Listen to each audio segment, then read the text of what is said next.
Hello guys, this is home made popcorn ഉണ്ടാക്കണ സാധനം. So guys, അപ്പൊ നമുക്കിത് ഉണ്ടാക്കിട്ട് വരാം. അപ്പൊ ഗൈസ്, നമ്മുടെ കൂടെ സാധനങ്ങൾ ഉണ്ടാക്കാൻ വേണ്ടി മമ്മിയുണ്ട്. സാധനങ്ങളെല്ലാം പോപ്കോൺ ഉണ്ടാക്കാൻ മമ്മിയുണ്ട് ഗൈസ്, മമ്മി. അപ്പൊ നമ്മുടെ പാത്രം ചൂടായിക്കൊണ്ടിരിക്കുകയാണ്. അപ്പൊ ആ പാത്രത്തിന്റെ കോലം കണ്ട് ഇനി ആരും കമന്റ് അടിക്കണ്ട. അത് ഇവിടുത്തെ പിള്ളേരുടെ അല്ലട്ടോ, അമ്മച്ചി ഓരോന്നുണ്ടാക്കും, കരിക്കും. അങ്ങനെ ഞങ്ങൾ മുട്ട വറുത്ത് കരിക്കും. അതിനെ വെച്ചിട്ടുണ്ടെങ്കിൽ ഇങ്ങനെ കുത്തി കുത്തി അതിന്റെ നിറം അങ്ങനെ അയക്കണം. ഇത് ഒച്ച ഉണ്ടാക്കുന്നത് ചായയാണ്.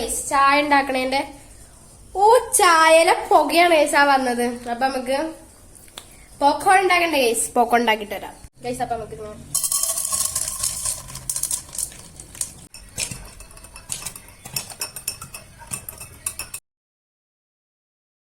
മഴ പെയ്യുന്നില്ല. മഴ പെയ്താൽ കുറച്ചുകൂടി വൈബായാനെ. ഞങ്ങൾ എന്തായാലും പുറത്തൊക്കെ വന്നിരിക്കുകയാണ് കഴിക്കാൻ ഗൈസ്. അപ്പൊ കൊതിയിടരുത്. ടാറ്റാ.